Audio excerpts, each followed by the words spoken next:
Close the roll. Ayes 67, noes 32. 67, noes 32. The bill passes. Going back to the top of the same page, page 55. Next up, House Bill 2529, relating to income tax itemization standard deduction. Delegate from Fairfax, Delegate Hugo. Mr. Speaker, I rise to speak to the measure. Delegate has the floor. Mr. Speaker, House Bill 2529, what this will do is allow, now that the conformity bill passes, allow taxpayers to itemize their state taxes regardless of how they file their federal return. It increases the standard deduction from $3,000 to $4,000 for an individual and $6,000 to $8,000 for a married couple. Maintains the existing caps on important deductions, SALT, that many of you are familiar with. We also have included there in the GILTI provisions that will help some of our businesses make sure that they're not paying a new tax. Again, importantly, to conform with the federal legislation, this bill will also sunset in conjunction with the federal legislation. Hope it be the will of the body to pass the bill. Delegate from Roanoke City, Delegate Rasoul. Thank you, Mr. Speaker. Mr. Speaker, speaking to the bill. Delegate has the floor. Thank you, Mr. Speaker. Ladies and gentlemen of the House, you know, this bill unfortunately doesn't accomplish what it should. Tonight, we're going to listen to our president double down on certain policies that I believe are not good for working class Virginians. We're not, on the whole, when you look at these tax cuts at the federal and state level, we are not returning money back to those who've paid it. What, in fact, we're doing is we're borrowing money as a country to give these tax breaks to the wealthy and to corporations. And in my opinion, Mr. Speaker, that's not the direction we need to be heading in. And in fact, a new study shows that we are going to be raising taxes on working class Virginia. With my handy-dandy Vivian-esque chart right here, it actually shows that working class Virginians are going to be paying more under the federal tax cuts the way that they are. You know, many times we don't talk so much about Republican and Democrat issues, but we talk about geographic issues. And it's well documented that, in fact, the richest state in the country, if we carved up Virginia, would be Northern Virginia. But you've got a whole lot of people here, and the majority of us, majority of this caucus is from Northern Virginia. But we're sitting here telling you that we need to do what's right for working class Virginia. We're just sick and tired of having to beg for crumbs. I mean, we come here every year. It's true. We come here every year, and the reality is we have to sneak in certain tax breaks or the opportunity for certain folks or certain localities to be able to increase and get a few dollars here and there, when we need to realize that our country and our Commonwealth needs to make certain investments. We have an opportunity to make those investments long term.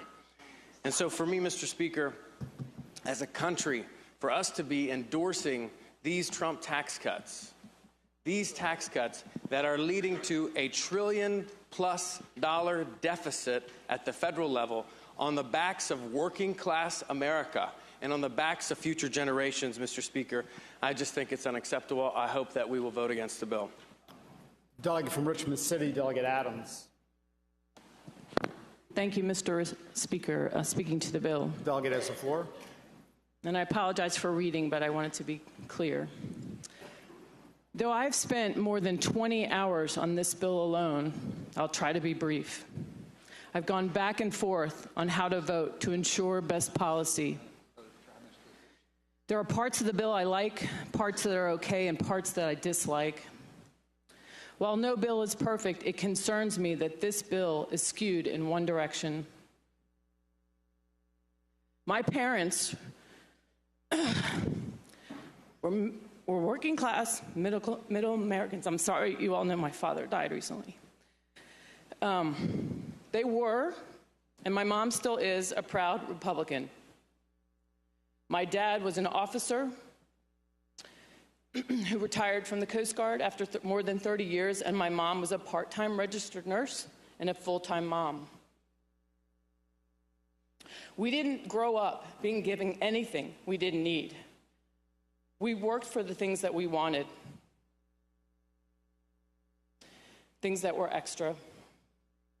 Yet my parents were able to build up their modest resources by saving and investing. They taught me that responsible money management is spending money, saving it, and investing it. This bill does not speak to saving money. It does not speak to investing it. It speaks to spending it, and I think on the whole, it's bad policy. Thank you, Mr. Speaker. Delegate from Fairfax, Delegate Hugo. Mr. Speaker, let's go back on a few things here that I think my friends have failed to mention. I think they've talked about some of the infirmities of our bill, or supposed infirmities, but let's go a few things they failed to mention.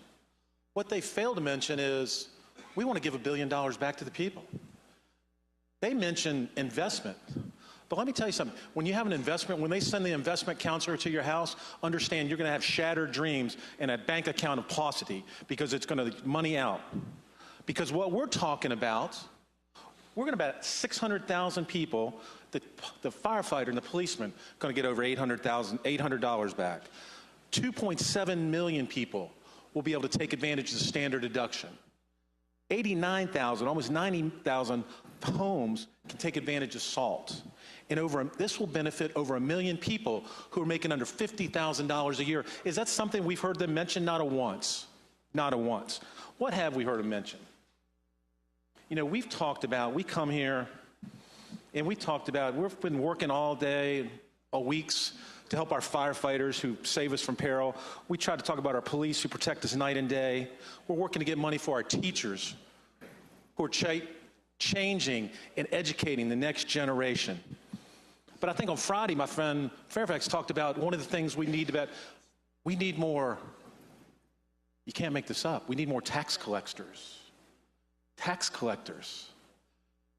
Now, it says, given to Caesar render unto Caesar what belongs to Caesar, and we shall. But I tell you right now, on behalf of the taxpayers of the Commonwealth of Virginia, with this bill, we're not going to give the Caesar back another dime that Caesar needs. We're going to keep the money here. And instead of reaching into the pockets, instead of reaching into the purses of the taxpayers of Virginia, I say let's stand with the single mom who's fighting to put food on the table. Let's stand with the dad whose back hurts as he's going to the second job, trying to put money on the table for his kids. Let's stand with the businesswoman who's looking to see if she can make payroll. And let's stand with that family that sees a roll of bills on the table at the end of the month.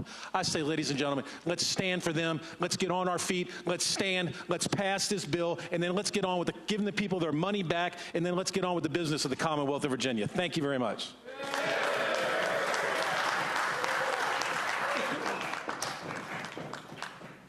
Delegate from Suffolk, Delegate Jones.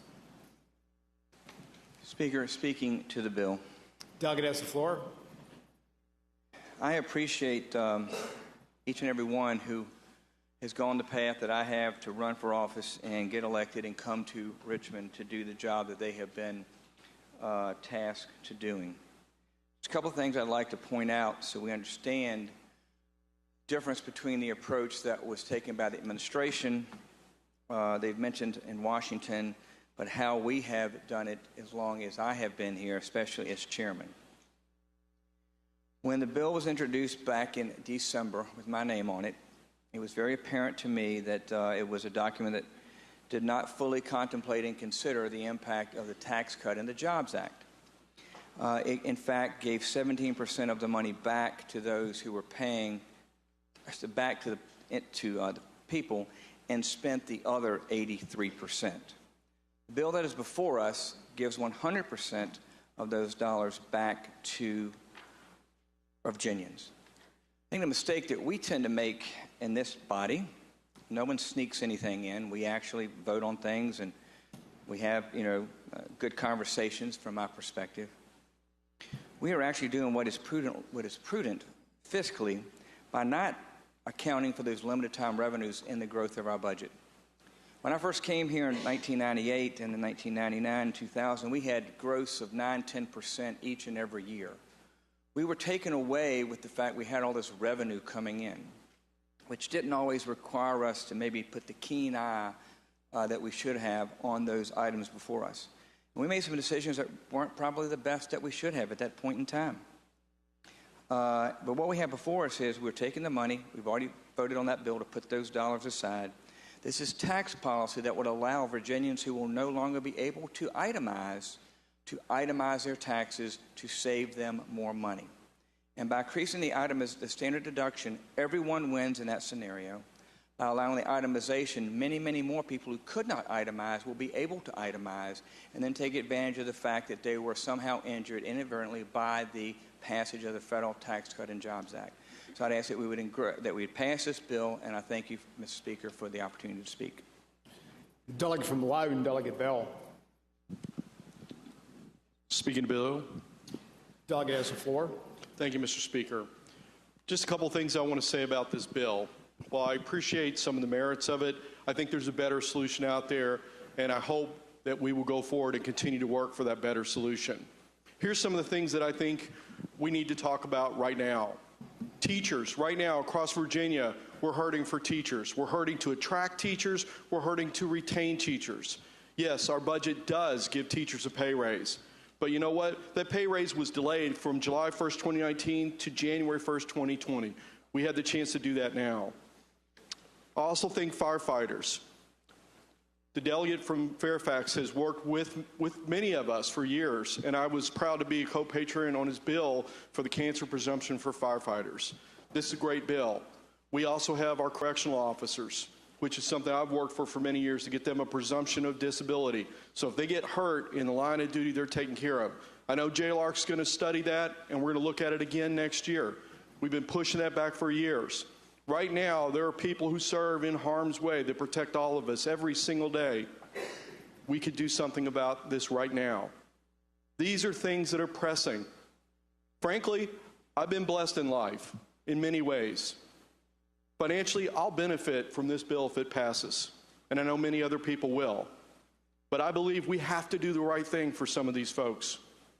I can't look at these correctional officers that come here in uniform and say, if you contract HIV, if you contract hepatitis C, when you're guarding and protecting us against the most dangerous people in Virginia, that I don't have your back and take care of your family.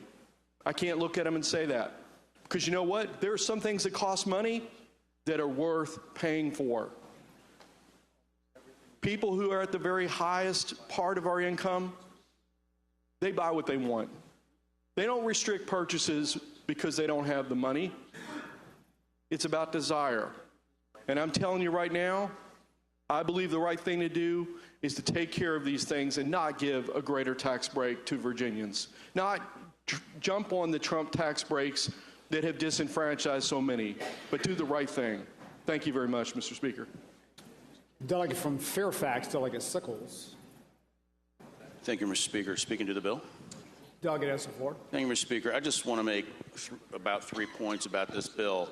One of them is has been alluded to, and it really doesn't do what it's purported to do. 40% of the people who are paying more because of the federal tax bill, 40% of those people are paying more who you guys want to help make less than $50,000 in income. 40%. But this bill, when you vote for it, only 18% of the money goes back to them. This is the point that the gentlewoman from Fairfax was making over and over. Only 18% of your bill helps people with incomes less than $50,000. Number two, I think it's a really bad idea, and the body down the hall does too, to decouple our tax system from the federal government. According to the tax department, they're going to have to create 15 to 30 forms to plow through to pay their taxes just for the next 5 years, what this period covers. So I do agree with the gentleman from Loudoun that I hope this is a work in progress. That is something that I think we're going to get a whole lot more blowback on than possibly paying a few more state dollars in taxes. Number three, according to the Department of Planning and Budget, The bill gives $300 million more back than we're going to get in this windfall. So for those three reasons, I hope we'll vote no on this bill, and hopefully something better will come down the line. Thank you, Mr. Speaker. Delegate from Manassas, Delegate Carter. Thank you, Mr. Speaker. Speaking to the bill. Delegate has the floor.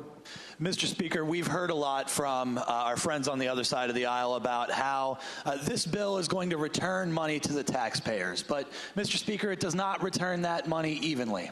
It is very clearly skewed towards a small handful of people who will receive the most benefit.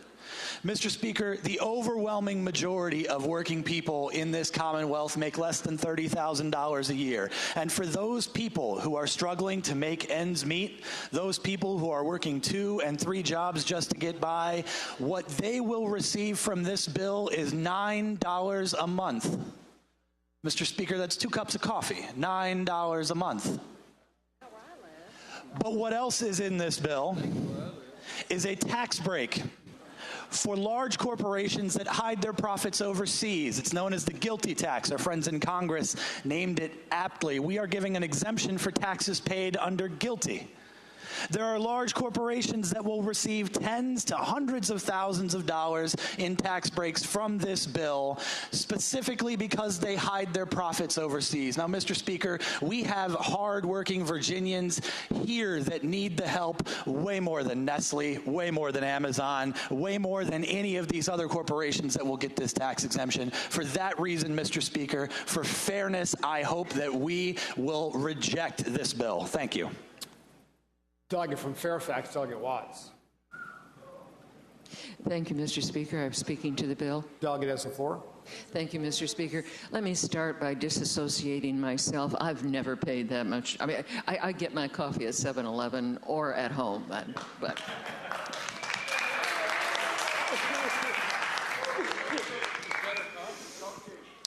But now back to the bill. I have heard repeatedly the $800 figure that the teacher married to the firefighter is going to get from this bill. Now, the only way that you're going to get $800 from this bill is if you have over $14,000 in deductions, which means you're living in a house way on the high end.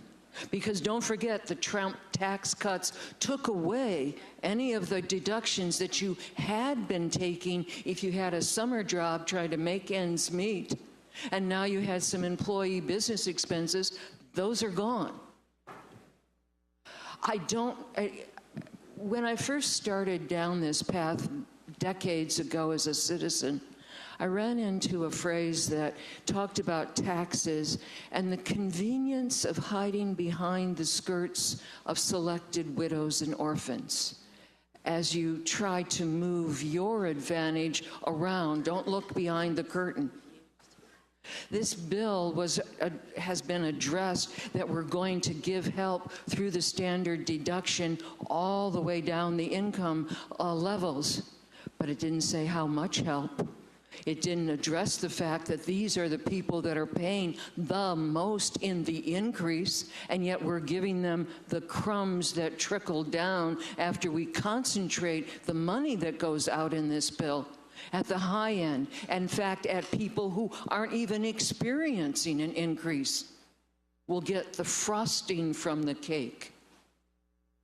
Well, there's no cake for the under 50,000 to be eating. It's crumbs. It's not a matter of, well, let them eat cake. And let me address that 50,000. I have always regarded myself as being incredibly fortunate that I was raised in a rural area to be here in this body representing Northern Virginia. Because somehow there's always those voices in the back of my mind. There's the voices of one of my best friends, Mary DeLeon. They lived in a cinder block house. They raised pigs in the back, and they got from the hotels. You could often see silverware because they dropped off the trash for the pigs. 4 girls, 2 boys, 4 girls in one bedroom, 2 boys in another bedroom. The father worked for Goodwill. The father worked hard, and they made it happen. And Mary today is doing very well. But those are the kind of working families. Everyone we're talking about in this tax bill is a working family. Just like my sister, who, I'm going to be honest, her daughter ended up in jail, in prison, because of drug abuse. So there's my sister trying to raise 2 grandsons. These are working families.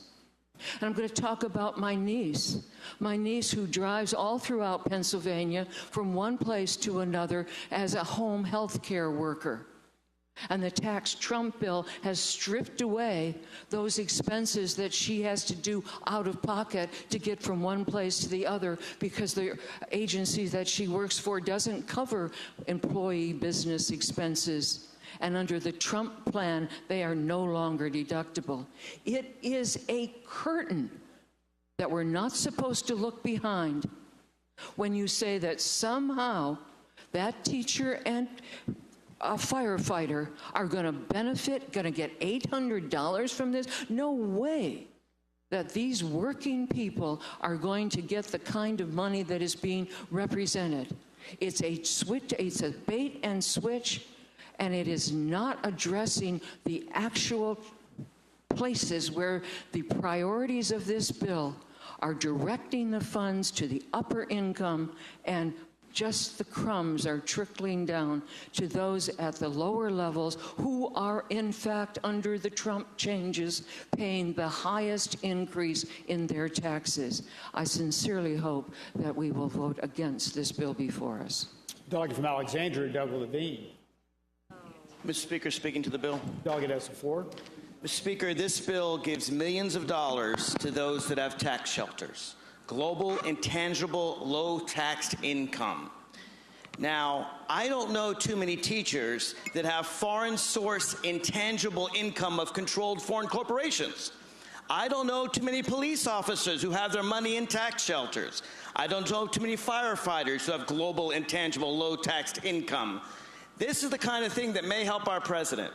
But when working class people have their taxes and expenses increased because of the Trump tax bill, they shouldn't have to give all their money to those who have foreign source intangible income. I urge everyone to vote against this bill. Thank you, Mr. Speaker.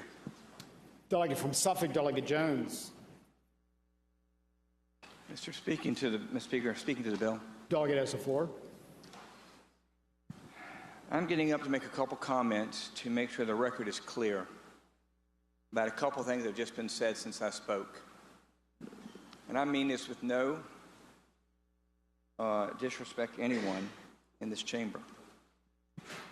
But to infer we're delaying a teacher pay raise till December is just not true. 3% teacher pay raise will occur July 1st of this year. The governor introduced his budget to make it 5% July the 1st. It's that 2%, quite frankly, that many jurisdictions have already paid. Some have done nothing that we felt was only fair to those jurisdictions who don't have as much money to do the raise because it puts a local strain on their taxpayer. That's number one. To insinuate we have done nothing for correctional officers, to me, is very offensive. I have worked with members on that side of the aisle for the last 2 years to find resources to take care of them. Sitting down in my office doing side by side of deputies, state police, and corrections. I think we gave them a $2,000 pay raise that was effective last December. We put $100 million into corrections. So before you talk about what we haven't done, you must acknowledge what we have done.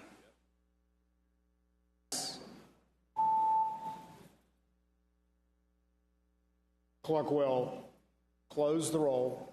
Ayes 56, noes 42. Ayes 56, noes 42. The bill passes.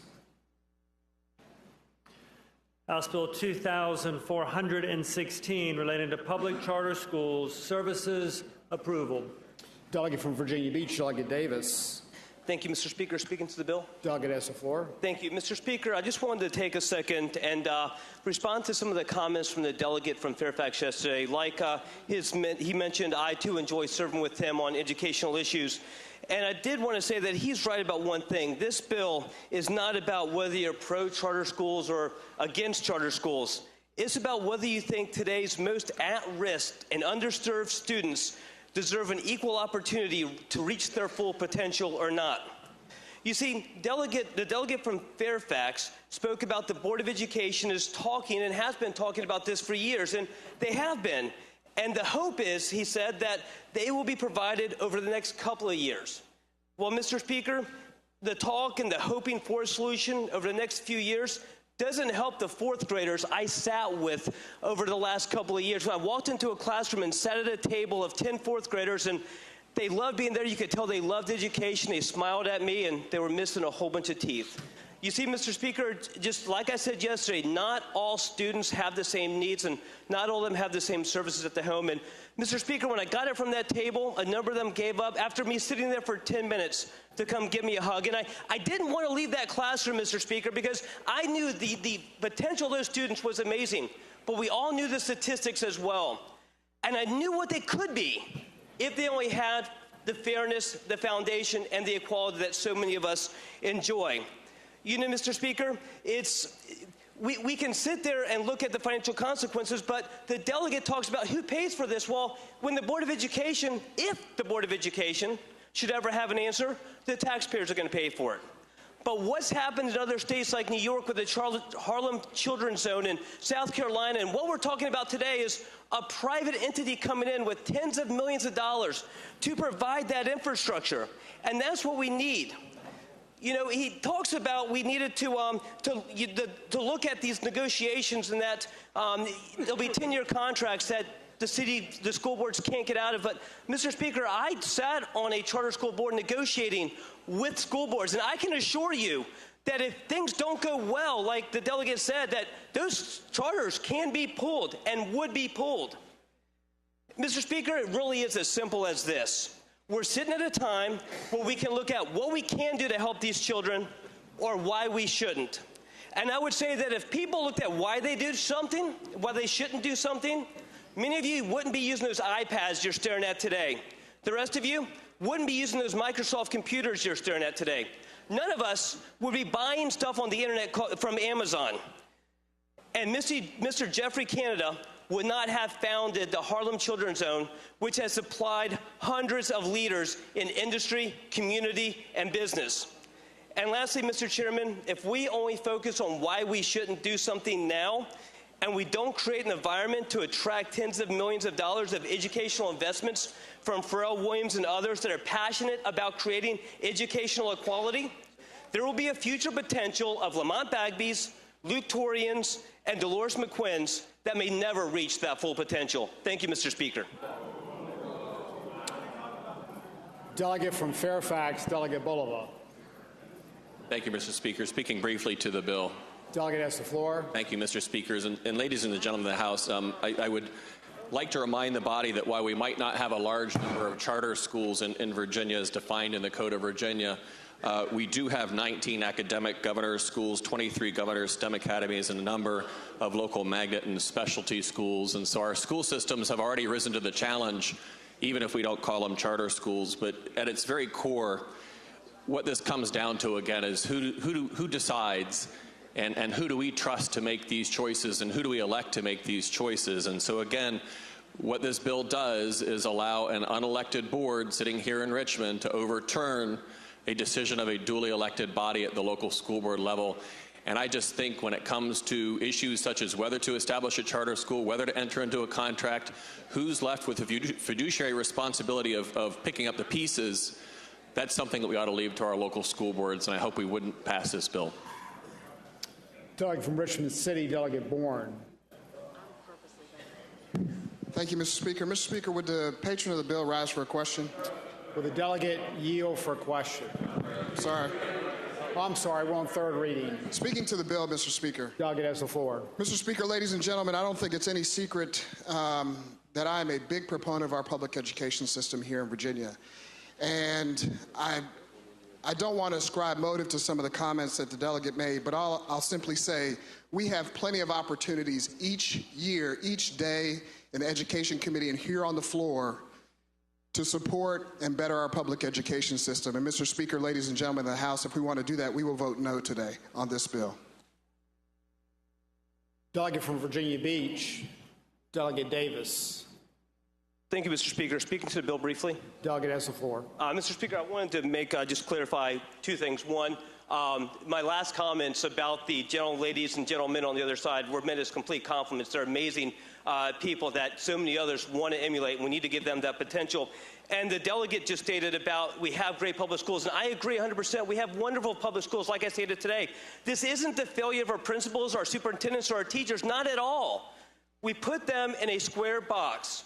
They now have more responsibilities than they've ever had. Acting as a non-profit agricultural organization. Shall the bill pass?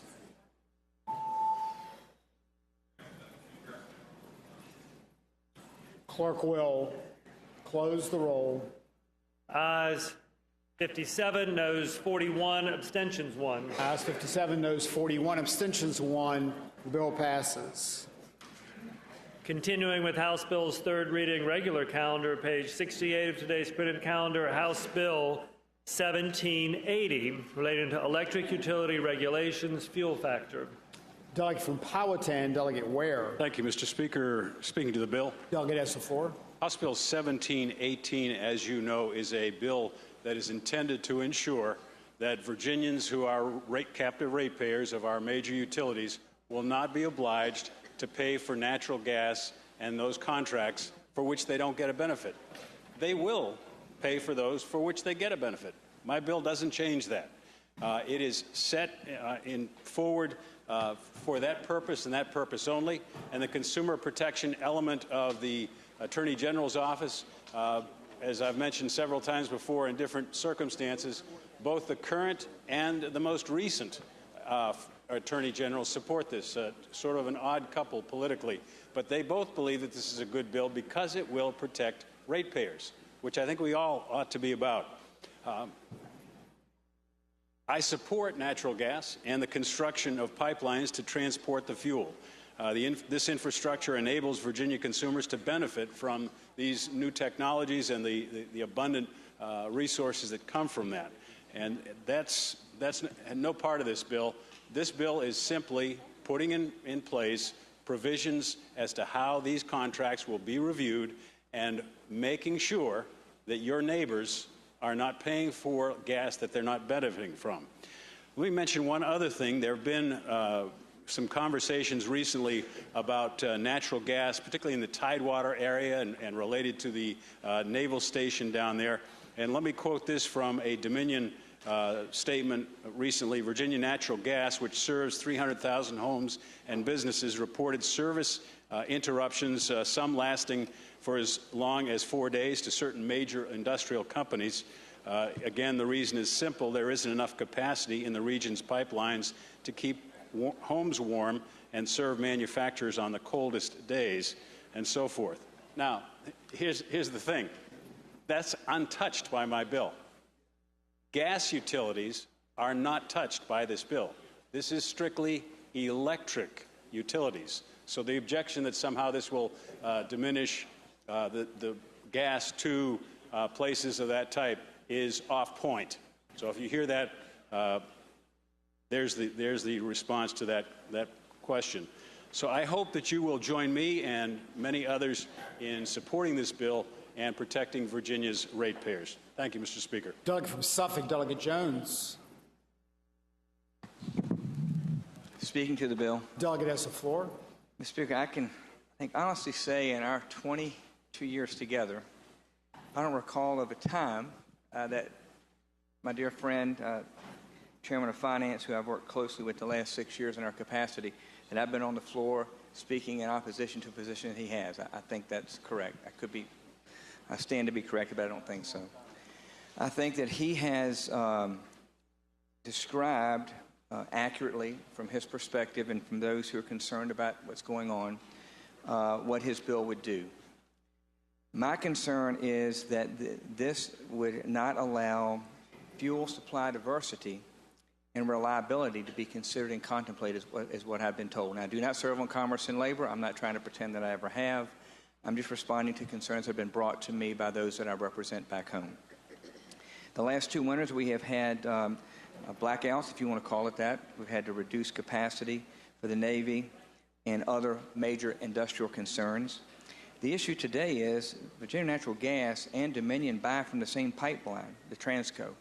And my concern is that what would occur if, in fact, these new regulations would go into effect dealing with a pipeline that's being considered now, that would impact negatively the capacity that would be available in Hampton Roads. And as you all know, we are a cul-de-sac, and reliability is very, very important. So I'd ask that we would not pass the bill.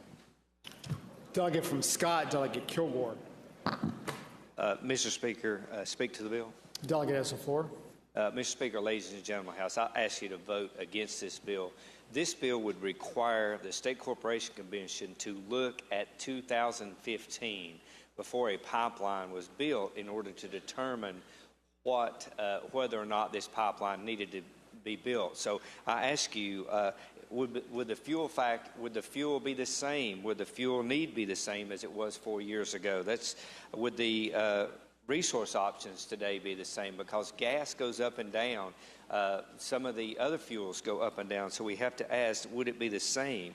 So the question is, the bill here requires the commission to look back at what might have been rather than facing the reality at the time that the utility actually seeks the fuel cost recovery.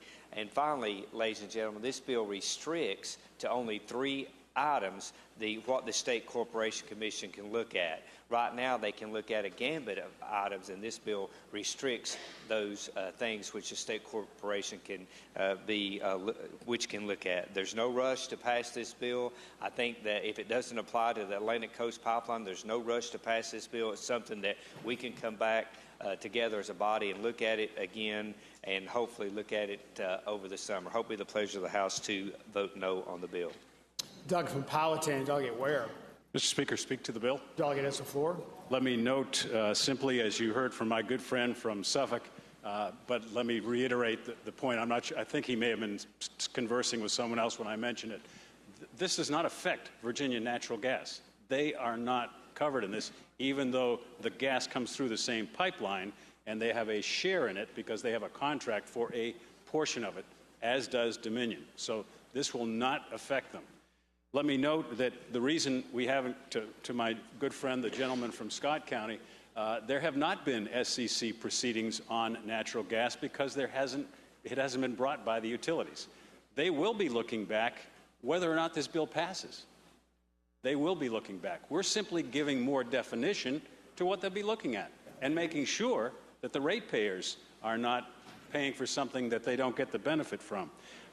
It's not restrictive. Again, contrary to what you've heard, it simply adds 3 additional items for the State Corporation Commission to consider when they consider that fuel factor proceeding. For those reasons, Mr. Speaker, I think this bill remains a good one, and I hope members will vote for it. Shall the bill pass?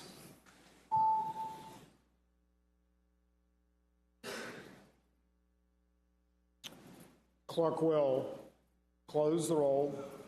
Ayes 57, noes 40, abstentions 1. Ayes 57, noes 40, abstentions 1. The bill passes. House Bill 1735, relating to the creation of the Commission on Student Behavioral Health. Shall the bill pass?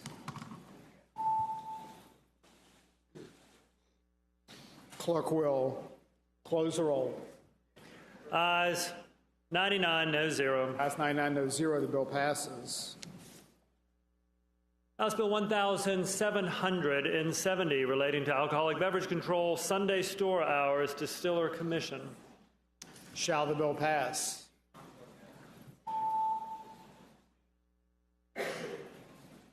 Clerk will close the roll.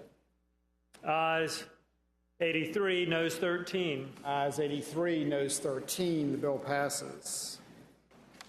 House Bill 1798, relating to the procurement of state businesses related call center and customer service work. Delegate from Virginia Beach, Delegate Davis. Thank you, Mr. Speaker. Speaking to the bill. Delegate has the floor. Thank you. Mr. Speaker, I appreciate what the delegate's doing with this bill, and we all want to make sure we try to grow jobs in Virginia, especially when they're being funded by public dollars. But I just wanted to talk for a second about some unintended consequences. Mr. Speaker, as we all know, call centers rely on huge economies of scale. In other words, you may be an entity that provides call center service for multiple states, and you only need one call center to do so. This bill would require that you actually have a call center in Virginia solely for the purpose of the services to Virginia, and then that entity would have to have a call center for another state. And as other states adopted this same process and legislation that we did, now you've got call centers that instead of maybe having 4 in the nation, now they've got 30 in the nation. And what that does is raise operational costs, and those costs get passed down to the consumer. Secondly, Mr. Speaker, my concern is during times of disaster. Obviously, when we have a disaster, whether it be hurricane or otherwise, is when people are most in need to access certain services that the state may provide. Unfortunately, that call center could be maybe in my neck of the woods, and it goes out.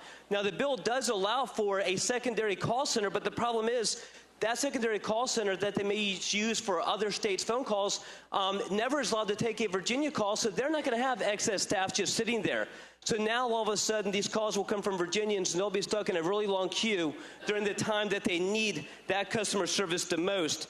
And lastly, Mr. Speaker, I'll mention just my big concern is Virginia potentially losing jobs. You know, we've seen in the past where states sometimes pass legislation because other states pass it first.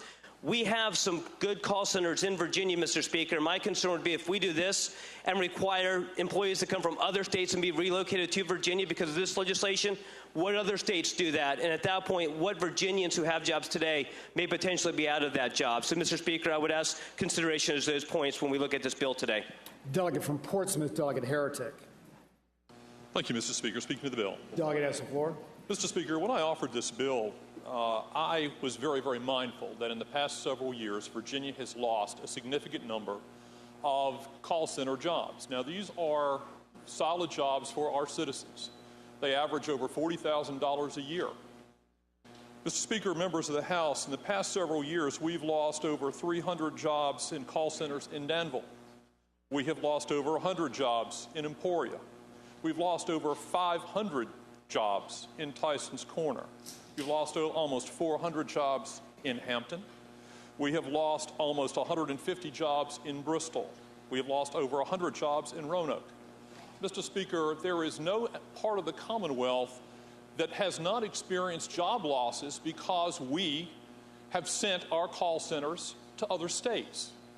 Now, it seems to me, Mr. Speaker, that when I or my family or our constituents, our neighbors, pick up the phone and call a state agency of the Commonwealth of Virginia, which are funded by our tax dollars, that it seems to me that the person on the other end of that phone should be in Virginia, not in Washington State, not in Bangalore, India, or any other place. Now, you know, I know the old saying, charity begins at home, but so does economy. Economy begins at home. What I'm trying to do with this bill, Mr. Speaker, is simply this. When our taxpayers give us the funds to fund our state agencies, and those state agencies turn around and use those fund-to-fund contracts to pick up, to man call centers to offer advice, information, services to our constituents, it seems to me that those people should be our neighbors. They should be taxpayers in this Commonwealth. They should be able to take the funds that we pay them and use them in their communities, our communities. They should contribute to us. It's for that reason, Mr. Speaker, I urge passage of this bill. Delegate from Bedford, Delegate Byron. Thank you, Mr. Speaker. Speaking to the bill. Delegate has the floor. Thank you, Mr. Speaker. Ladies and gentlemen of the House, when this bill first came to us, I don't believe it was just dealing with the state-related call centers. It also referred to the private sector, which is what the gentleman referred to in regards to a lot of our jobs that we have seen leave the area in regards to call centers. As a owner of a call center for over 26 years, I know that there are multiple reasons why you would want to have another call center in another state in order to have redundancy, in order to also be able to transfer calls there in the case of an emergency. But the thing that I think we really need to keep in mind, we can't just force people to stay here just because we want them to, or because it would be great if we had Virginians trained with the proper skills to be able to do all the jobs in Virginia. What we have to understand is when we keep looking at raising minimum wage and raising all the other regulations that we've put on businesses, there's a lot more reason why some of our businesses are leaving Virginia. And just because we tell them to stay here, if you do this just for state call centers, which I understand, but you have to look at the fiscal impact that they may also have on the state if you put that type of requirement in, and then also the unintended consequences that may happen, as was stated in the case of an emergency, that it's not always as simple as the bill may appear. So I hope you would oppose this bill. Shall the bill pass?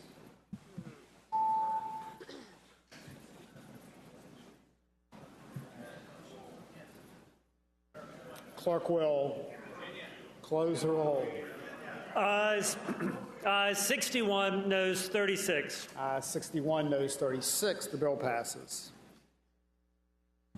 Turning to page 70, printed calendar, House Bill 1811, relating to holding handheld personal communications devices while driving a motor vehicle. Delegate from Frederick, Delegate Collins. Mr. Speaker, you're speaking briefly to the bill. Delegate has the floor. Thank you, Mr. Speaker. Ladies and gentlemen, this is the hands-free bill, as we all know. We have PSAs out there talking about how put the phone down and drive. I think, just like our DUI laws, we should have a law that enforces what we preach, and I would ask that you pass the bill. Delegate from Richmond City, Delegate Bourne. Thank you, Mr. Speaker. Mr. Speaker, speaking to the bill. Delegate has the floor. Mr. Speaker, ladies and gentlemen of the House, last year I stood on the floor and spoke against the bill. And in my remarks, I said if we were to vote on a clean, hands-free bill with the requisite protections for one of, if not the most important issues to me and many of my colleagues over here, the driving while black problem that still continues to pervade us, then I'd be inclined to support the bill. And I'd just like to take a moment to thank the sponsor of the bill, along with the members over here who worked in a bipartisan fashion to make the bill as good as it can be. And I will not stand here and suggest to you that my concerns are completely allayed or removed. But what I will say is that the enactment clause... For the first time since the 1860s, human beings as property to be owned. Number two, it would significantly expand the legal framework, creating a structure which treats living human beings as a commodity. This bill would create a new legal presumption of parenthood that is not tied to biology. It would create the ability for any single individual or non-married couples to enter into surrogacy contracts to become parents. Mr. Speaker, there's been some talk of correcting these inadequacies. Some may call them a wrinkle. I would call them major warts. If this bill leaves this body, we have no assurance that if it comes back from the Senate, that will be in any better form than it is now. Mr. Speaker, if this bill goes forward and goes to the governor, I don't doubt for a second it will be passed, and we will own the finished product. I hope you will not vote for this bill. Thank you. Delegate from Norfolk, Delegate Jones. Thank you, Mr. Speaker. Speaking of the bill. Delegate has the floor. Thank you, Mr. Speaker. I was listening to the delegate from Loudoun, and I wanted to clear a couple of things up here, because when we are talking about the ownership of people, we all know that that was abridged in the 13th Amendment of the United States Constitution. There is nothing in Virginia law that can supersede that.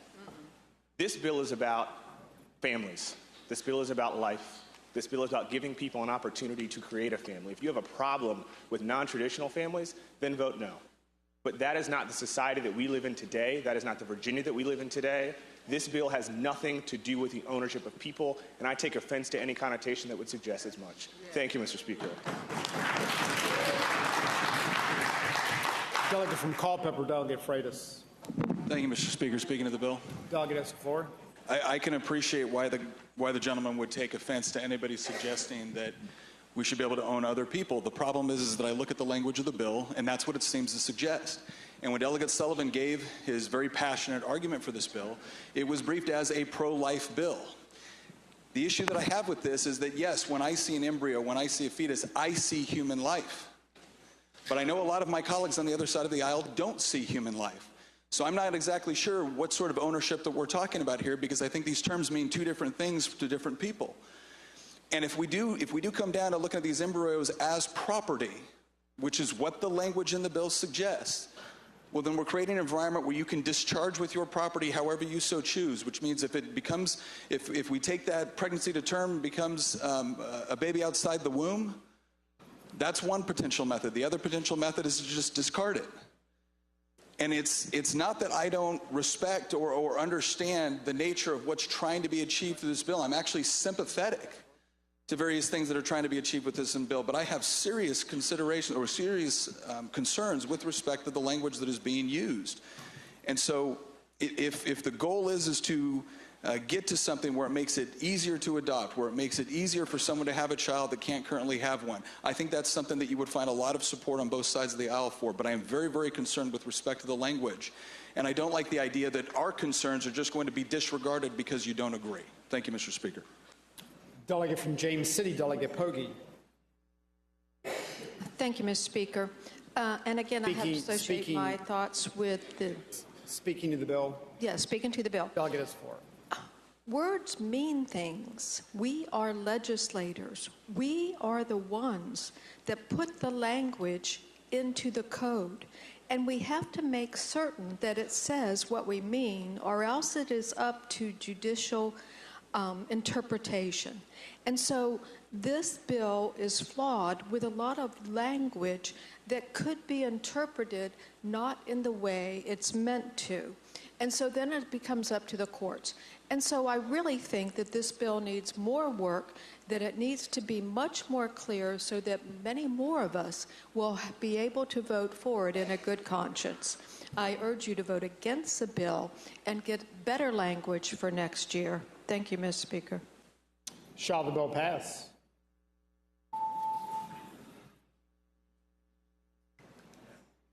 Clerk will close the roll. Ayes 61, noes 36. Ayes 61, noes 36. The bill passes.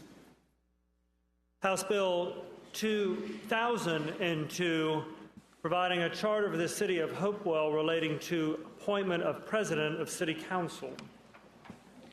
Shall the bill pass? Clerk will close the roll.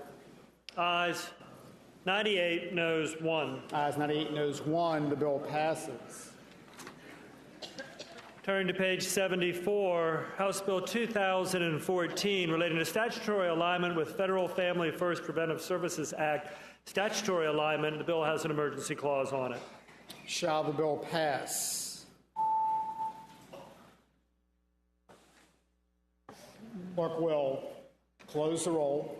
Ayes 98, noes 0. Ayes 98, noes 0. The bill passes. House Bill 2042, relating to assault and battery against a family or a household member. Prior conviction, mandatory minimum term of confinement. Shall the bill pass?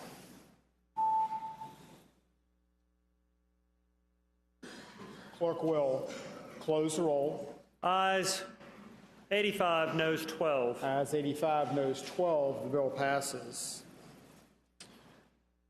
House Bill 2056, relating to false information and hoax criminal activities penalty. Shall the bill pass? Clerk will close the roll. Ayes 88, noes 6. Ayes 88, noes 6. The bill passes. House Bill 2126, relating to accident and sickness insurance, step therapy protocols. Shall the bill pass? Clerk will close the roll. Ayes 99, noes 0. Ayes 99, noes 0. The bill passes. Turning to page 76, continuing House Bills, third reading, regular House Bill 21 66, relating to the Department of Criminal Justice Services definition of law enforcement officer, Security Division of the Virginia Lottery. Shall the bill pass? Clerk will close the roll. Ayes 97, noes 2. Ayes 97, noes 2. The bill passes. House Bill 2168, relating to the establishment of the Commission on School Innovation, Modernization, and Competitiveness. Report. Shall the bill pass? Clerk will close the roll. Ayes 67, noes 30. Ayes 67, noes 30. The bill passes. House Bill 2182, relating to the Department of General Services, surplus property, opportunity for economic development entities to purchase prior to public sale. Shall the bill pass? Clerk will close the roll. Ayes 98, noes 1. Ayes 98, noes 1. The bill passes. House Bill 2223, relating to pharmacy services, mail order and delivery, pharmacy benefits managers. Shall the bill pass? Clerk will close the roll. Ayes 53, noes 46. Ayes 53, noes 46. The bill passes. Turn to 78 of the printed calendar. House Bill 2270, relating to release of certain incarcerated aliens from jail, notice to the U.S. Immigration and Customs Enforcement. Shall the bill pass? Clerk will close the roll. Ayes 51, noes 46. Ayes 51, noes 46. The bill passes. House Bill 2296, relating to rights of persons with disabilities, procedures for certain actions, website accessibility. Shall the bill pass? Clerk will close the roll. Ayes 62, noes 36. Ayes 62, noes 36. The bill passes. House Bill 2303, relating to sex offenders in emergency shelters, notification, registration. Shall the bill pass? Clerk will close the roll. Ayes 88, noes 10. Ayes 88, noes 10. The bill passes. House Bill 2321, establishing the Gaming Study Commission to analyze the current gaming industry and proposals for the expansion of gaming in the Commonwealth. Report sunset. Shall the bill pass? Clerk will close the roll. Ayes 84, noes 15. Ayes 84, noes 15. The bill passes. Turn to page 80. House Bill 2336, relating to public institutions of higher education, executive officers' salaries. Shall the bill pass?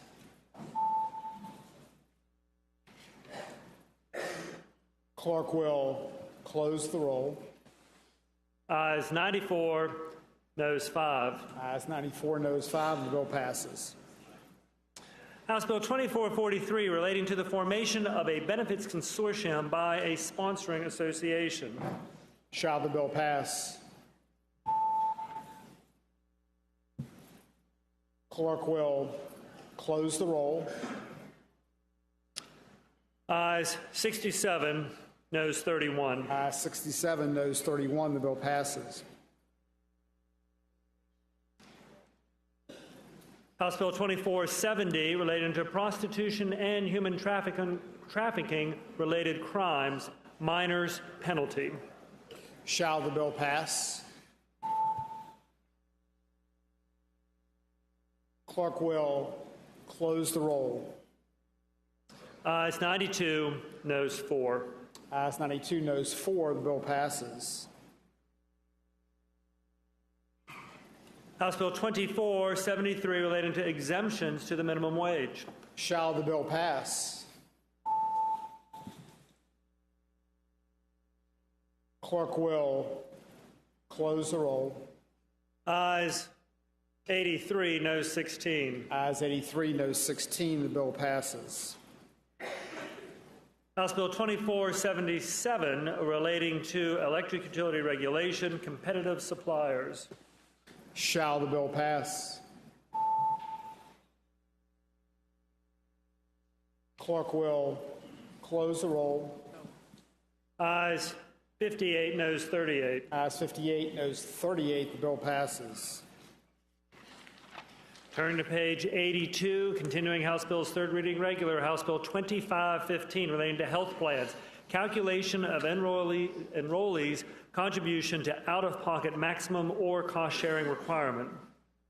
Shall the bill pass?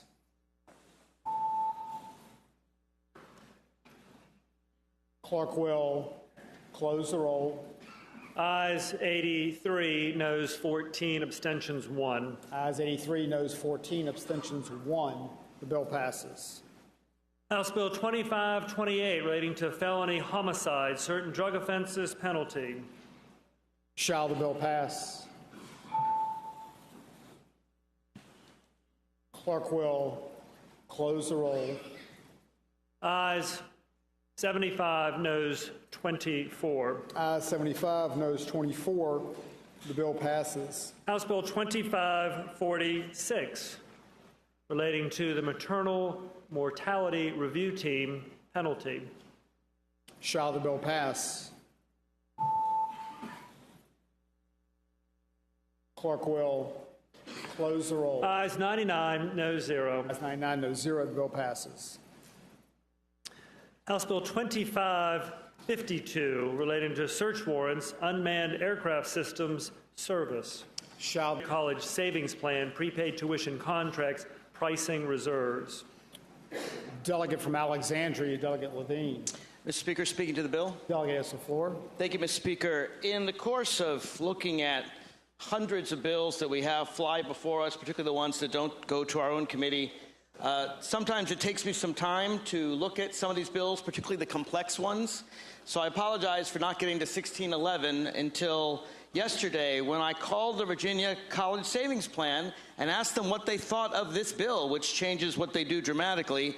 And they told me why they strongly oppose this bill. Basically, they have to put a certain amount aside to pay for college. Currently, they have 138% aside. Actually, they had 138. Now it's gone down to 129. Maryland has 149. The average among the states is 120. This bill brings them down to 105. What do all these numbers mean? They mean the program is only 105% funded. Now, there are lots of these programs across the country. Every single one that has dropped below 100% has closed. And of course, if they drop below 100%, they would need emergency funding from us, the Commonwealth. Can the stock market drop 5%? I submit it can. I submit it can even drop 10%. In order to be fiscally prudent, I think this is a bad bill. It doesn't allow the Virginia College Savings Program to keep the money that they say they need to keep it fiscally prudent. I urge everyone to vote against this bill. Thank you, Mr. Speaker. Delegate from Augusta, Delegate Landis. Thank you, Mr. Speaker. Mr. Speaker, speaking to the bill. Delegate has the floor. Mr. Speaker and ladies and gentlemen of the House, what the gentleman neglected to tell you, even though he's supporting the Virginia College Savings Plan's position, is he's not looking at what the cost is to the contract payer. That would be the people that we represent. The parents and grandparents are paying into these contracts. The fact is, this bill, on average, potentially can save those contract owners for these plans $2,000 or $3,000 a year. That would be the money going to pay for tuition and books and the like. So that's the first point I would like to make. Second point, Mr. Speaker, is this bill just wasn't an idea that Steve Landis came up with or Senator Norman. It was a recommendation of something we needed to look at from the Joint Legislative Audit and Review Commission that found a Virginia College Savings Plan was funding their reserve at 138%. LaRock found that they needed no more than 105 or 107% to address the issues that the gentleman said that the market may or may not encounter. This legislation allows them to go up to 110% if they have to and the board determines they need to. And then they report to the General Assembly, both the Money Committee chairman and the Joint Legislative Audit and Review Commission. So, Mr. Speaker, I hope you would support this bill to help the parents and grandparents who own these contracts. And more importantly, just because the College Savings Plan board doesn't like it doesn't mean we shouldn't put this into place and put in a prudent policy that can address the issue and gives them flexibility to deal with the issues from the standpoint of how they funded these programs in the past and the reserve that they need in a prudent and fiscally responsible way. Delegate from Alexandria, Delegate Levine. Very briefly, Mr. Speaker, speaking to the bill. Delegate has the floor. The LaRock study did not talk about $2,000 or $3,000 a year. It talked about $77 per semester. That's from the LaRock study. And secondly, this would put us the lowest in the country, and I don't want to see this plan end. So I submit that we should vote against the bill. Thank you, Mr. Speaker. Shall the bill pass?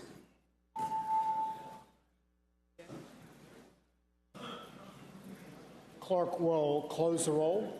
Ayes 94, noes 5. Ayes 94, noes 5. The bill passes. Mr. Speaker, returning to page 49. Page 49, Delegate O'Quinn's House Bill 2691 is now before the body, relating to a pilot program for the provision of broadband capacity to underserved areas of the Commonwealth by certain electric utilities. Shall the bill pass?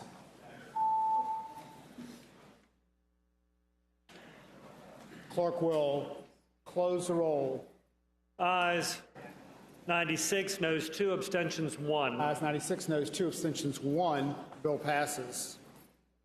Mr. Speaker, remaining on page 49, next up is House Bill 2723 relating to portable electronics insurance notices. Shall the bill pass? Speaker, my button is not working. It's all right. I apologize.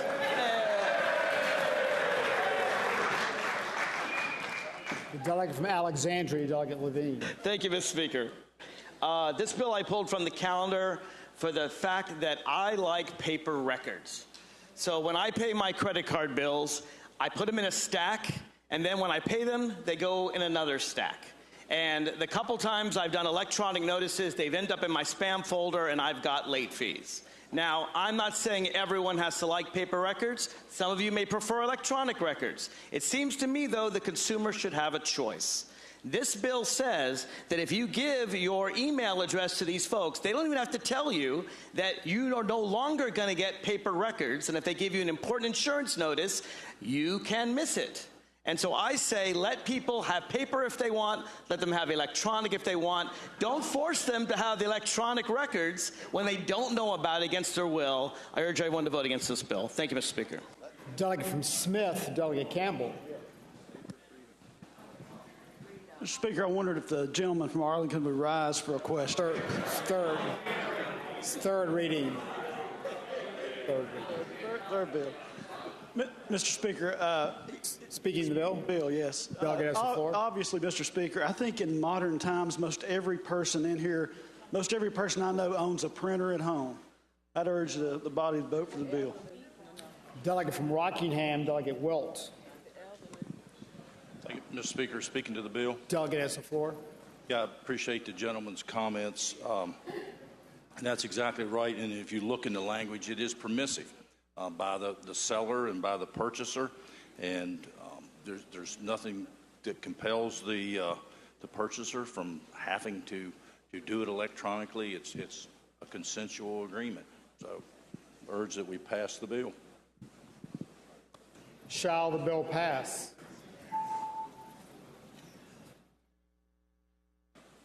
Clerk will close the roll. Ayes 96, noes 3. Ayes 96, noes 3. The bill passes.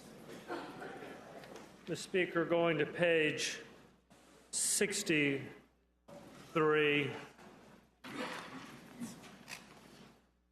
Page 63.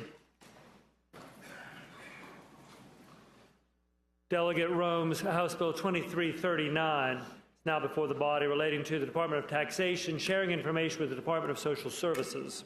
Delegate from Powhatan, Delegate Ware. Thank you, Mr. Speaker. I rise for a motion. Delegate has the floor. Mr. Speaker, I move that this bill be re-referred to the Committee on Finance, and I speak to the motion. Delegate has the floor. Mr. Speaker, I've had a number of folks who've asked me about the idea of supplying tax information of individuals to the Social Services Department, and accordingly, they've asked that the bill be re-referred. That's the reason for my motion. Delegate from Fairfax, Delegate Simon. Mr. Speaker, will the gentleman yield for a question regarding to the motion? Bill is on third reading.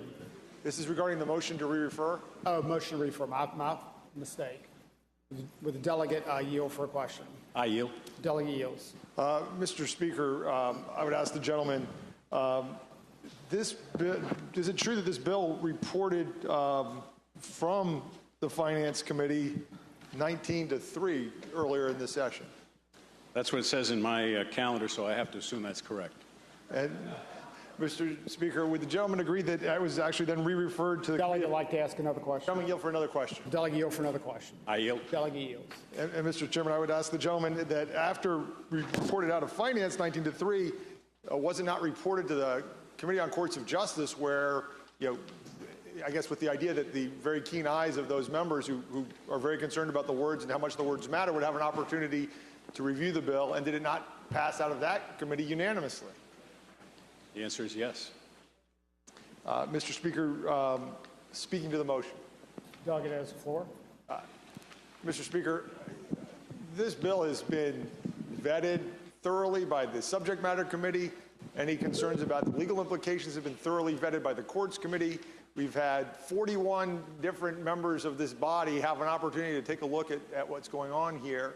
I don't think that there's any need for any further review. If somebody doesn't like what's in the bill, they can vote no if they're concerned about it, and just do a substantive vote on the substance of the bill. But to disguise this as sort of a procedural matter where it gets re-referred to committee for more looks. Look, today's the day. It's crossover day. We know what that means. That's a vote against the bill, and so I would urge the body to reject the motion to re-refer. Let's take an up or down vote on this bill. Delegate from Prince William, Delegate Rome. Thank you, Mr. Speaker. Speaking to the motion. Delegate has the floor. Thank you, Mr. Speaker. So the first thing I would mention with this is an agency bill. It is on behalf of the Department of Social Services. This is so that the Division for Child Support can actually work with the Department of Taxation to deal with 1099 forms, so that they can deal with child support fraud, so that they can deal with getting information out to low-income tax filers. There's really important information that comes with this, and the Department of Social Services has been working on this legislation for 3 years. My understanding, having spoken to one of the members over here, was that there was a concern about an advertising provision within the bill, even though, as I read the bill, there is no such provision. Now, that said, Mr. Speaker, having it gone through 2 subcommittees, and these are not in layup committees here. We're talking about the Finance Committee, and then it was reported and referred to the Courts of Justice Committee. For those of us here, I know for a lot of people watching that might not mean a lot, but for a lot of those folks here, we know that when a bill is re-referred to courts, that's usually not really a good sign for your bill. That usually means that something is not going to work out too well. It reported from courts unanimously, both through the subcommittee and through the full committee on this. And so the point that I want to make here, to echo what the delegate from Fairfax was saying, is that after 40 different members of committees had to examine the bill, plus myself on top of that, we got into second reading yesterday. Now, had any issue with this bill been brought to my attention between any of the committees, and keeping in mind that we had no opposition, not a single person came out to testify against any of these bills. I'm sorry, came out to testify against the bill. Had this been brought to my attention yesterday on second reading, what I would have offered in good faith is to pass by the bill temporarily, to have worked out a floor amendment with anyone who was agreeable, and then have presented the floor amendment. But because we are on third reading, I don't have the opportunity to work on a floor amendment to assuage any concerns, especially if they are genuinely based on policy and there are actual policy issues. And I take the objectors at their word that there are actual policy issues with this. But what I would tell to the body, Mr. Speaker, on a motion like this is that we have existing precedent for us taking bills here that some members at the last moment had concerns with and still allowing it to go over to the state Senate so that we can work in good faith with the committee members who will be assigned for this bill or assigned to bills previous to be able to work on the bill. And so, Mr. Speaker, what I'm asking the body to do today is to give this bill the opportunity to go over to the state Senate so I can work in good faith with any members of this body and with any members of the state Senate to make this the best bill that it can be so that we can try to pass this thing with as much support and as close to unanimous support as possible. For the members who have worked with me in subcommittees and for the folks who I have visited in your offices and throughout here, you know my reputation here is I will 100% work in good faith with you. I have done this time and time again, having visited members in their districts hours away from mine so we can work in good faith together. That is my commitment that I make to you, that if you have a concern with the bill, let's get it over to the state Senate. I will work on it with you. And I guess at this point, Mr. Speaker, I would urge the body to please reject the motion to refer it. Delegate from Powhatan, Delegate Ware. Thank you, Mr. Speaker. I rise for I think it's a motion, and then that is to withdraw my earlier motion. You can just withdraw. Mr. Speaker. Yeah, you can just withdraw the motion. Mr. Delegate Speaker. from Shenandoah, Delegate Gilbert. I rise for a motion. Delegate has the floor. I move this bill go by temporarily. Delegate Gilbert moves the bill go by temporarily. All those in favor of that motion will signify by saying aye. All those opposed, no. Bill goes by temporarily.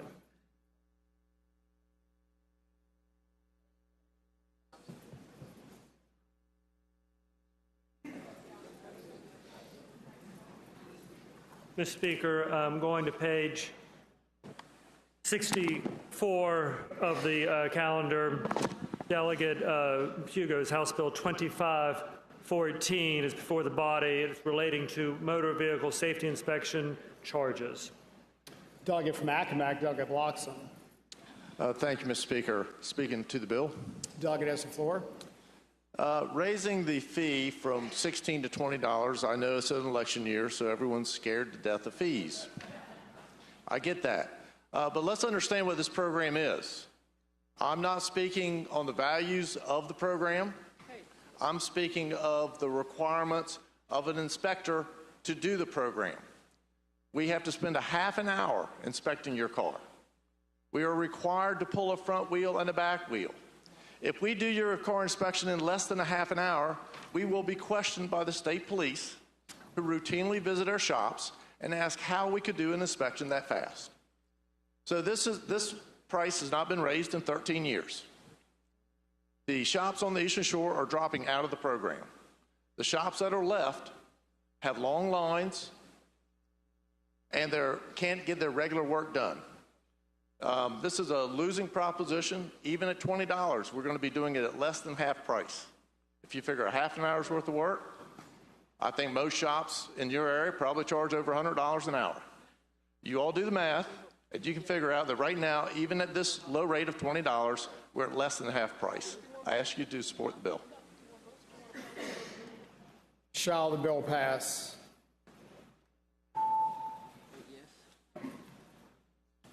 Clerk will close the roll. Ayes 66, noes 30, abstentions 1. 66, noes 30, abstentions 1. The bill passes. Mr. Speaker, returning one page back, returning to Delegate Rome's House Bill 2339, which is before the body. It's again relating to the Department of Taxation, sharing information with the Department of Social Services. Delegate from Shenandoah, Delegate Gilbert. Mr. Speaker, speaking to the bill. Delegate has the floor. Mr. Speaker, I will tell the delegate from Prince William that we spent more time talking about the delegate's bill in caucus than probably anything else we talked about this morning, because nobody could quite figure out what the implications were.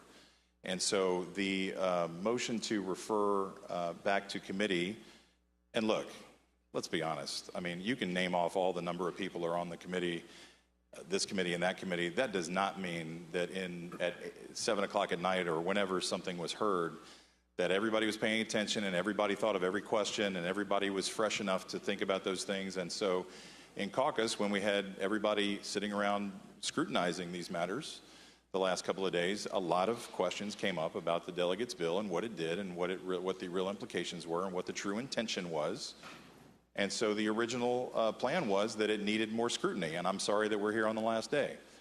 However, in deference to what has transpired here today and to the delegate's plea for the bill to be heard, I think that at this point everybody should just, if they had beliefs in caucus that there were problems with the bill, they should vote accordingly, and if they like it, they should likewise vote accordingly. So I will be voting no for the reasons that I heard in caucus about all the unintended consequences and the lingering questions, and the fact that perhaps it was not fully vetted as it should have been. But that will be my vote, Mr. Speaker. Thank you. Shall the bill pass?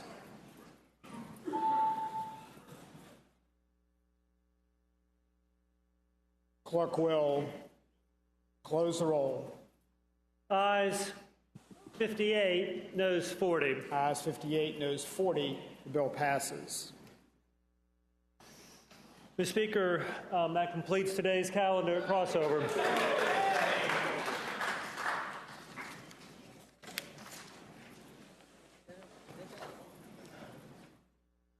How long should we? Immediately for like 15 minutes?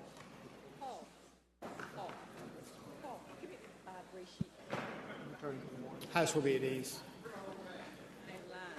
think I know. The way my thing ran off was hard to find. I know where I'm at. My fault. Per House Rule 51, the House has returned to the morning hour. Does the clerk have any additional announcements or communications? Mr. Speaker, all meetings, just the announcements for this afternoon, tomorrow morning. For this afternoon, all meetings are canceled save for two. Committee on General Laws will be meeting immediately, 15 minutes upon adjournment of the House, so approximately 1 o'clock to do a bit of business in House Room 3 down in the extension. That is a change in time, so General Laws, 15 minutes, approximately 1 o'clock in House Room 3 for presumably not a particularly lengthy meeting. For then immediately, 15 minutes upon adjournment of the House as well. Committee on Appropriations will be meeting in the shared committee room to go over a budget briefing for members of the committee and, more importantly, probably for more beneficially, for all members, et cetera. So they will be meeting in the shared committee room. So General Laws, House Room 3, 15 minutes upon adjournment. Appropriations, budget briefing in the shared committee room, 15 minutes upon adjournment, so approximately 1 o'clock. Mr. Speaker, I'm not aware of any other meetings going on this afternoon. Then looking ahead to tomorrow, February 6th, we have several caucus meetings in the morning. The Speaker's Bible study will be meeting at 7:30 in the 6th floor Speaker's conference room. That's a change in time, so they'll start at 7:30. Joint Women's Healthcare Caucus meeting has been canceled, but the Women's Round Table League of Women Voters meeting, they'll be over in the SunTrust building at 8:30.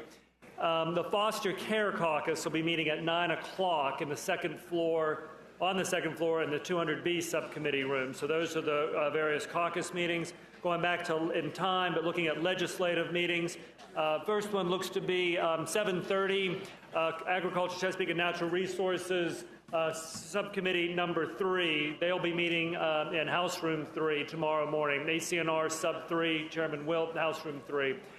Then once they're finished, same room, then about 9 o'clock, the full committee will be meeting there. Tomorrow's CC&T Subcommittee number 1 meeting has been canceled. so they will not be meeting. However, at 8 o'clock tomorrow, the Privileges and Elections Subcommittee number 3, chaired by Chairman Adams, they'll be on the second floor in the 200A subcommittee room. At 9 o'clock tomorrow, Committee on Education will be meeting. That's a change in time for Ed. They'll be in the House Committee room on the ground floor, and then once they are finished their meeting upon adjourn the subcommittee number 2, they'll be meeting in the House Committee room. Tomorrow's meeting of Appropriations General Government Capital Outlay Subcommittee meeting has been canceled. So therefore, Mr. Speaker, the caucuses will be meeting at 11 o'clock and 11 o'clock. Both caucuses will be meeting tomorrow at 11 a.m. Democratic caucus in House Room 2, Republican caucus in House Room 1. Mr. Speaker, I also just remind the body that, as I mentioned earlier, referenced earlier, the committee amendments to the budget, they're available now on LIS as well as on IHOD. You have until tomorrow to put any floor amendments into the front desk by noon. Then objections to any items in the budget need to be filed initially tomorrow at 11 a.m. Finally, looking ahead to tomorrow afternoon, there will be a House and Senate Clerk's Office workshop, if you will, with Legislative Services sometime in the, it'll be at 3 o'clock at a place to be determined down in Pocahontas, but we will be talking about post-crossover overview to provide guidance on Second House Committee and floor procedures, Committee of Conference procedures, Governor's amendments and vetoes, the reconvened session, commending of memorials, and bill signings, ceremonial bill signings. And that meeting will be in the House Committee room, but just for planning purposes. Mr. Speaker, that completes the announcements that I have. Delegate from Prince William, Delegate Guzman. Let's pay attention to the delegate from Prince William. Thank you, Mr. Speaker. I rise for an introduction. Delegate has the floor. Thank you, Mr. Speaker. Mr. Speaker, in the gallery today, we have members from Indivisible, Novo West, and Fauquier Indivisible. I would ask them for them to please rise to be recognized. Mr. Speaker, these dedicated activists were critical in the lobbying movement last year, calling for Medicaid expansion to be included in the biannual budget. This year, they have been lobbying for the Green New Deal, the ratification of the Equal Rights Amendment, common sense gun reform, and the creation of a nonpartisan redistricting committee. I would ask now that the members of this body join me in giving Indivisible Nova West and Fauquier Indivisible a warm house welcome.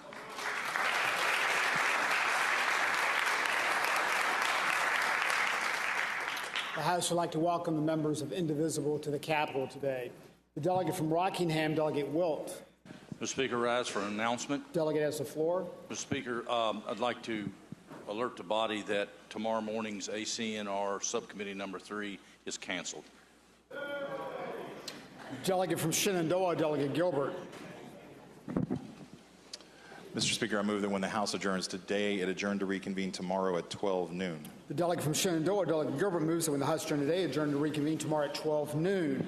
As many as favor that motion will say aye. Aye. Those opposed, no. The motion is agreed to. The delegate from Shenandoah, Delegate Gilbert. Mr. Speaker, I move the House do now adjourn. The delegate from Shenandoah, Delegate Gilbert, moves the House do now adjourn. As many as favor that motion will say aye. Those opposed, no. Motion is agreed to. The House stands adjourned until tomorrow at 12 noon.